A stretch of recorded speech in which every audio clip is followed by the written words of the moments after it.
எல்லாருக்கும் வணக்கம்.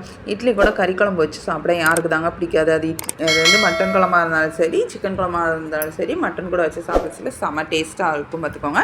நான் இன்றைக்கி நைட்டு இட்லியும் சிக்கன் கிரேவியும் தாங்க பண்ணியிருந்தேன். செம்ம டேஸ்ட்டாக இருந்தது. இந்த கிரேவி நீங்கள் சப்பாத்தி, இட்லி, சாப்பாடு எல்லாத்துக்குமே போட்டு சாப்பிட்லாம். அந்தளவுக்கு டேஸ்ட்டாக இருக்கும். இதுக்கு வந்து நான் வந்து எவ்வளோ சிக்கன் எடுத்திருந்தேன்னா 450 கிராம் சம்திங் எடுத்திருந்தேன் பார்த்துக்கோங்க. சிக்கனை நல்லா வந்து ஏற்கனவே ஸ்டோர் பண்ணி வச்சுருந்தேன். அதை வந்து நல்லா திரும்ப வாஷ் பண்ணிவிட்டு நல்லா ஃபில்ட்ரு பண்ணிட்டேன் தண்ணி ஒரு சொட்டு கூட இருக்காது. அது கூட நான் என்ன பண்ணேன்னா இஞ்சி பூண்டு பேஸ்ட்டு போட்டுக்கிட்டேன். அது வந்து ஒரு 2 ஸ்பூன் போட்டேன். ஒரு சின்ன ஸ்பூனுக்கு வந்து 1 ஸ்பூன் மிளகாத்தூள் போட்டேன். அதுக்கப்புறம் வந்து 1 ஸ்பூன் வந்து கொத்தமல்லி தூள் போட்டேன் அதே ஸ்பூனில். அதுக்கப்புறம் வந்து கரம் மசாலா தூளும் அதே சின்ன ஸ்பூனில் வந்து 1 ஸ்பூன் போட்டேன். அந்த கரம் மசாலா பவுடர் வந்து நம்மளே வீட்டில் ப்ரிப்பேர் பண்ணி செய்கிறது பார்த்துக்கோங்க. அது வந்து மட்டன் குழம்பு, சிக்கன் குழம்பு, பிரியாணி இதுக்கெலாம் நம்ம யூஸ் பண்ணிக்கலாம். செம்ம டேஸ்ட்டாக இருக்கும், அரோமா சூப்பராக இருக்கும் பார்த்துக்கோங்க.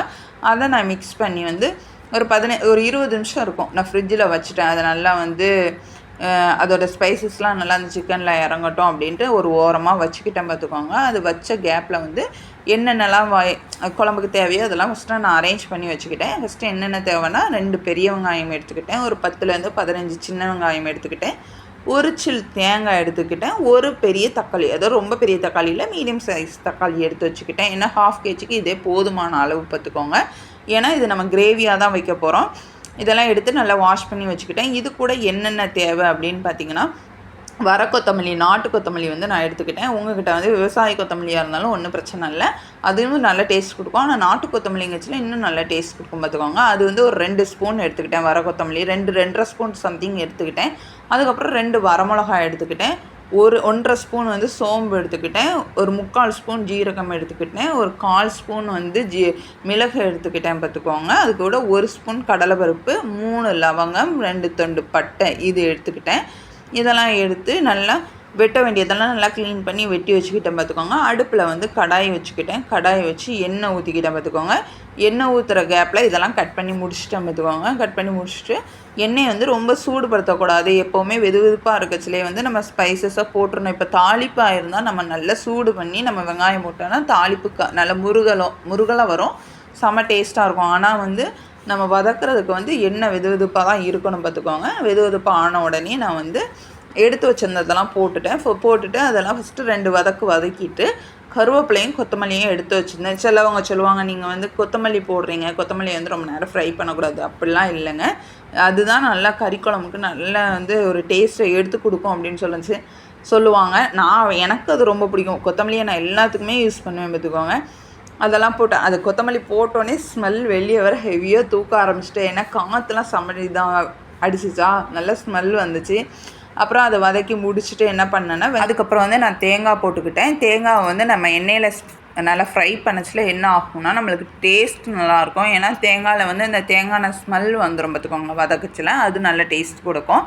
அது போக இப்போ நம்ம காலையில் வந்து குழம்பு செஞ்சு கொடுக்கோம். இப்போ வெயில் டைம்லாம் பார்த்துட்டிங்கன்னா சீக்கிரம் வந்து குழம்பு கெட்டு போயிடும். அது கெட்டு போகாமல் இருக்கிறதுக்கு வந்து நம்ம என்ன பண்ணணும்னா, இப்படி வந்து எண்ணெயில் தேங்காவை வதக்கிட்டோன்னா கெட்டு போகாது. மேக்ஸிமம் எந்த குழம்பாக இருந்தாலுமே இந்த மாதிரி வதக்கி நம்ம மசாலா அரைச்சி நம்ம யூஸ் பண்ணோன்னா சீக்கிரம் கெட்டு போகாது. நம்ம ராவாக போட்டு கொதிக்க விடுறோம் பார்த்திங்களா, அந்த குழம்பு சீக்கிரமாகவே வந்து கெட்டு போக ஆரம்பிச்சிடும். அதுக்கப்புறம் வந்து நான் வெட்டி வச்சுருந்தேன் சின்ன வெங்காயத்தையும் பெரிய வெங்காயத்தையும் நான் போட்டு அதையும் 2 நிமிஷம் வந்து வதக்கிக்கிட்டேன். அது ஒரு கண்ணாடி பதம் வரும் பார்த்திங்களா, அது வர வதக்கிக்கிடணும்.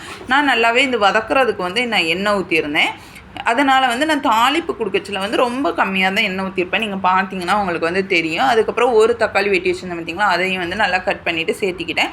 அது வதங்கிறதுக்கு கொஞ்சமாக உப்பு போட்டுக்கிட்டேன் பார்த்துக்கோங்க. நல்லா உப்பு போட்டு ஒரு 5 நிமிஷம் வந்து கைவிடாமல் நல்லா கிளறிக்கிட்டேன். ஏன்னா நம்மளுக்கு எல்லா பொருளுமே ஒரே மாதிரி வந்து நம்மளுக்கு வதங்கி கொடுத்தா தான் நம்ம குழம்பு வந்து டேஸ்ட் கொடுக்கும். அதனால் நல்லா வதக்குனதுக்கப்புறம் நான் இன்னொரு அடுப்பில் எடுத்து இந்த பொருளை வந்து எடுத்து வச்சுக்கிட்டேன். ஒரு 10 நிமிஷம் ஆறட்டும். ஏன்னா நம்ம சூடாக வந்து அரைக்கக்கூடாது பார்த்திங்களா, அதனால் பக்கத்து அடுப்பில் வந்து நான் எடுத்து வச்சுக்கிட்டேன். அப்புறம் இந்த அடுப்பில் நான் என்ன பண்ணேன்னா பெரிய வடை சட்டி எடுத்து வச்சுட்டேன் பார்த்துக்கோங்க. பெரிய வடை சட்டி எடுத்து வச்சுட்டு கொஞ்சமாக தான் எண்ணெய் ஊற்றினா, அந்த கிளிப் வந்து நான் எடுக்கல பார்த்துக்கோங்க. கொஞ்சமாக எண்ணெய் ஊற்றி கொஞ்சோண்டி கடுகு போட்டுக்கிட்டேன் பார்த்துக்கோங்க. போட்டுட்டு கருவேப்பிலையை கழுவி வச்சு போட்டுட்டேன். அந்த ஒரு பெரிய வெங்காயம் வெட்டி வச்சுருந்தேன் பார்த்திங்களா, அந்த ஒரு பெரிய வெங்காயத்தையும் போட்டுட்டு நல்லா வந்து வதக்கிட்டேன் பார்த்துக்கோங்க. அது வந்து முறுவலாலாம் வதங்காது. ஏன்னா லைட்டாக கண்ணாடி பதம் வந்தோடனே நம்ம வந்து சிக்கனை போட்டுடலாம்.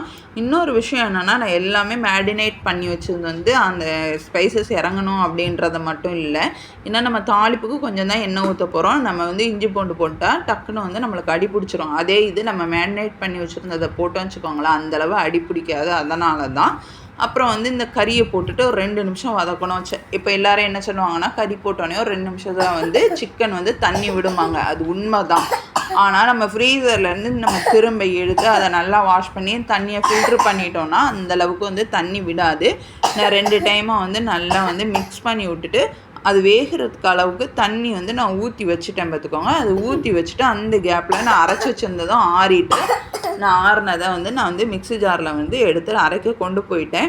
நல்ல ஃபைன் பேஸ்ட்டாக எவ்வளோ முடியுதோ அந்த அளவுக்கு பேஸ்ட்டாக வந்து நீங்கள் வந்து அரைச்சி கொண்டு வந்துடுங்க. அரைச்ச விழுதை வந்து இது ஒரு 5லேருந்து ஒரு 10 நிமிஷம் வந்து மீடியம் ஃப்ளேமில் வந்து வேகணும்.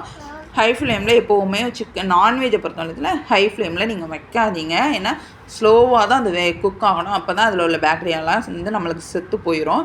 இல்லைனா அது நம்மளை பாதிச்சிரும். அதனால் நான் வந்து ஒரு 7 நிமிஷம் பக்கமாக மீடியம் ஃப்ளேமில் வந்து நல்லா கொதிக்க விட்டுட்டு அப்புறம் மசாலாவை போட்டு அதை ஒரு 2 நிமிஷம் வந்து இந்த மிக்ஸ் ஆகிற அளவுக்கு நான் கிளறி விட்டுட்டு அதுக்கப்புறமும் கொஞ்சம் தண்ணி, ஏன்னா அந்த திரும்ப கொஞ்சம் சுண்டுனா தானே டேஸ்ட் நல்லாயிருக்கும். இந்த இருக்கிற அளவே நம்மளுக்கு சுண்டுனா அது ரொம்ப கெட்டியாயிரும், அந்த டேஸ்ட் நல்லாயிருக்கும். அதனால் நம்மளுக்கு தேவையான அளவு தண்ணியை ஊற்றிட்டு நான் மூடி வச்சுட்டேன் பார்த்துக்கோங்க. அதுக்கப்புறம் நான் எடுத்து பார்க்கச்சுல தண்ணி குழம்பு சொல்லுவேன் தெரியுமா, வறுத்தரைச்ச தண்ணி குழம்பு அந்த மாதிரி இருந்துச்சு.